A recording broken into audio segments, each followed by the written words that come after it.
Okay, bagi dia, dua orang manusia ni wajib mati. Kan? Sebab kedua-duanya ni mengkhianati dia. Kedua-duanya menzalimi dia.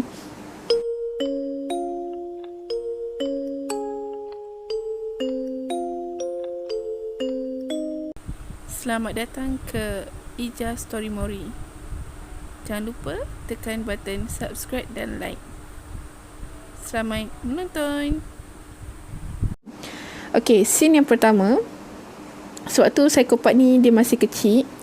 Masa dia kecil lagi, sebenarnya dia ada masalah dengan jiwa dia. Dia ada masalah dengan mental dia. Tapi dia bukan gila tau. Psikopat ni kan orang kata, psikopat ni gila, tak.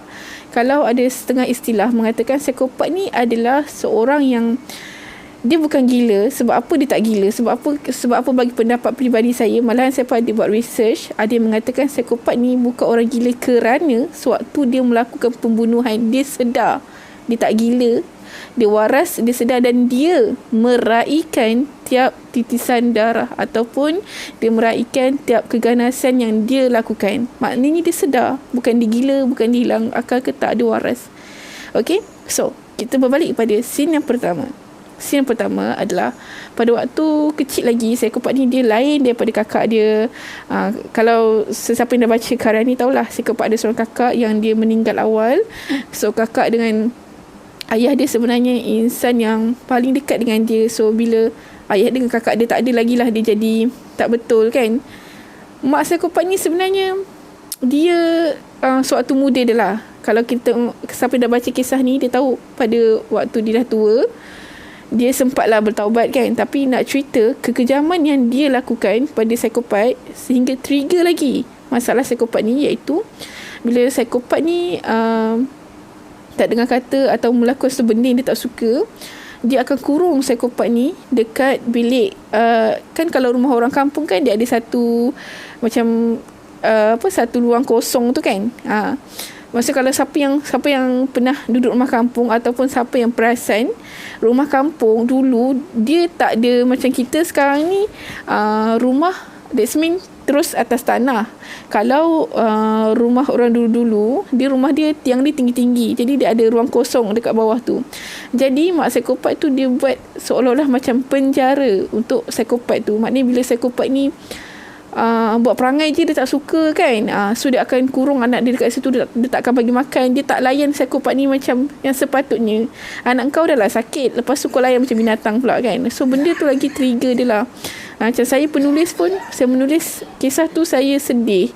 Saya rasa macam wow, kejamnya saya tulis scene ni kan. Tapi that's reality. Itulah kenyataannya yang mungkin sebenarnya terjadi dekat luar sana. Okay, so bila dia dah kurung psikopat tu, dia tak bagi makan dan sebagainya, psikopat still lagi macam tu, tak normal, macam kanak-kanak lain tak normal macam kakak dia. So apa yang dia buat adalah, kita kan kalau anak kita sakit, kita akan prefer pergi hospital kan. Sebab kita tahulah kalau penyakit yang lain macam ke, atau penyakit yang boleh diubati dengan perubatan hospital ni, kita sebagai ibu kan, sebab kita close dengan anak kita, so kita akan pilih which one is better. So dalam situasi seperti ini, ibu yang normal dia akan hantar anak dia ke hospital, tapi tidak untuk mak psikopat.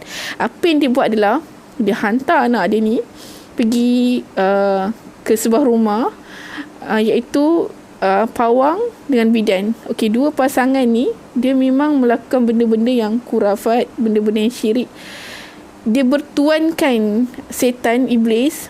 So dia hantar si psikopat ni dekat sana dengan harapan moga-moga anak dia sihat. Tapi apa yang berlaku adalah psikopat ni telah dirogol dan telah dizalimi lah. Maknanya dia bukan lagi diubati, tapi dia lagi dia rasa macam mak dia mengkhianati dia tau. Dah lah, aku sakit, kau hantar aku pula pada iblis-iblis ni. Pada pemikiran macam tu. Jadi ada satu scene tu macam pawang tu dia rogol psikopat ni, kemudian dia kata itu je cara untuk buang iblis-iblis yang ada dalam badan kau. Psikopat tu mungkin budak pada waktu tu, mungkin dia sakit, tapi dia tahu benda tu tak betul. Dia tahu apa yang pawang tu buat dekat dia salah, tak betul. Jadi bila dah sampai satu tahap dia dah tak tahan dan dia ada peluang dan ruang, berlakulah pembunuhan yang pertama, di mana dia membunuh pawang dan bidan tu dengan sangat kejam. Pisau lapah tu digunakan. Kalau ada yang dah baca karya ni mesti tahu kan, macam mana dia sembelih leher tu, menggelepar lah mangsa tu kan. Dan dia sembelih mangsa tu macam dia sembelih binatang tau, macam dia sembelih kambing, macam dia sembelih lembu kan. Kalau siapa yang pernah tengok macam mana lembu, kambing disembelih macam tu, dia bagi dia, dua orang manusia ni wajib mati kan, sebab kedua-duanya ni mengkhianati dia, kedua-duanya menzalimi dia. Jadi bila dia dah bunuh pawang tu, dia dah bunuh bidan kan. Jadi apa yang dia buat selepas itu adalah dia mendapatkan trofi dia. Untuk pawang tu, dia memotong penis pawang tu, dan untuk bidan tu, dia menarik bidan yang dah tak bernyawa. Bidan tu masa dah mati dah kan, dah meninggal dah. Dia tarik lidah tu dan kemudian dia potong ataupun dia lapah, dan dia letakkan ke dua belah tangan dia. Okey, satu penis pawang tu dan satu lagi adalah lidah bidan tu.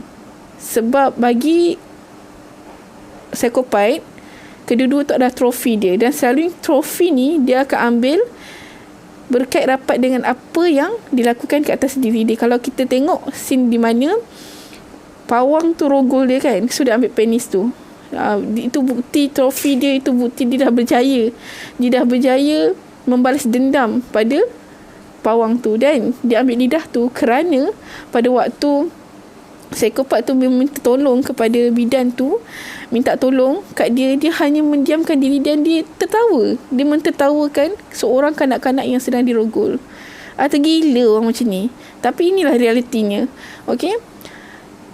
Scene yang kedua yang berlaku adalah yang berkaitan dengan Zain. Okey, kalau kita tengok kan dekat sinopsis ni, dia ada letak nama Zain ataupun watak Zain tu yang first. Okey, manusia yang berhati syaitan telah memusnahkan angan-angannya untuk mengabadikan cinta untuk Zain. Kalau kita tengok first cerita ni, memang first kali dah mention nama Zain. Okey, Zain ni sebenarnya bukanlah mangsa yang pertama.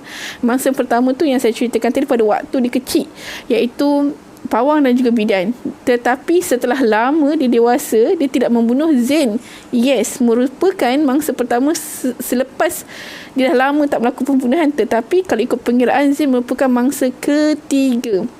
Okey, kes pembunuhan Zain ni berlaku di Cameron Highland, di mana kereta dia terjunam ke gaung, dan kemudian bila terjunam ke gaung tu, kereta dia meletup.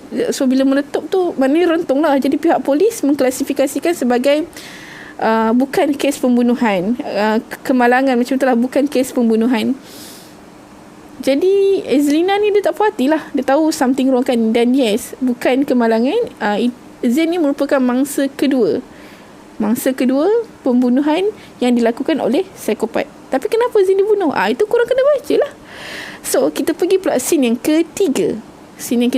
Okey, watak ni sebenarnya ramai sangat yang marah saya, yang kata kenapalah Puan Ija ataupun kenapalah Cik Ija, kenapalah Ija, senang, tak kisahlah apa gelaran korang nak panggil kan, kenapalah Ija pergi matikan watak ni. Ada pula yang bagi cadangan kat saya, kenapa tak buat dia koma je? Siapa watak apa yang menimbulkan kontroversi? Watak siapa yang orang tak puas hati, dan watak tu saya matikan siapa? Iaitu Syamil ni, watak dia merupakan seorang, senang cerita, dia seorang lelaki yang baik, seorang anak yang baik, dan seorang pengganut Islam yang sangat baik. Dia memang utamakan Allah berbanding makhluk. Dia memang apa-apa kerja yang dia buat, dia memang kalau wujud lelaki ada kan, tapi susah sikit nak carilah, ada. Memang orang semua nak buat menantu lah Syamil ni, sebab dia memang seorang lelaki yang baik, seorang anak yang baik, seorang Islam yang baik. Tetapi saya terpaksa mematikan watak ni, sebab saya rasa pada waktu tu saya tak terfikir pun nak komakan dia kan. Allah gerakkan hati saya, memang ya barik, Tuhan yang maha mengaturkan segala-galanya, mengaturkan watak ni mesti mati, watak ni mati. So matilah dia. Tetapi ramai yang tak puas hati kan, kenapa matikan? Sebab ramai yang kesian kan, ramai yang kesian dekat Syamil. Memang saya sendiri bila saya baca karya ni, memang saya kesian dengan Syamil, di mana saya terpaksa mematikan watak Syamil ni. Syamil ni mati, kenapa? Itu korang kena baca. Tapi macam mana dia mati? Ni saya nak cerita. Syamil mati dibunuh dengan menggunakan pisau lapar. Bukan setakat itu sahaja. Setelah dia mati dalam keadaan yang sangat ngeri, psikopat ni boleh pula korek kedua biji mata dia, mata si Syamil tu lah, kemudian diletak kat telapak tangan dia, ataupun disimpan mata Syamil tu. Kemudian disimpan mata Syamil tu sebagai trofi dia. Memang jahat lah kan psikopat ni. Apa sahaja alasan dia tak patut bunuh orang. Kau sakit ke, kau apa ke, tak ada alasan untuk kau bunuh orang. So inilah 3 scene yang saya nak cerita kat korang, yang memang bagi saya ngeri. Mungkin bila korang dengar saya cerita ni tak rasa ngeri sangat, sebab bila kita baca feel dia lain kan, berbanding kita cerita kan. Tapi itulah 3 scene yang saya nak kongsi dengan korang, yang ada di dalam Psikopat ni.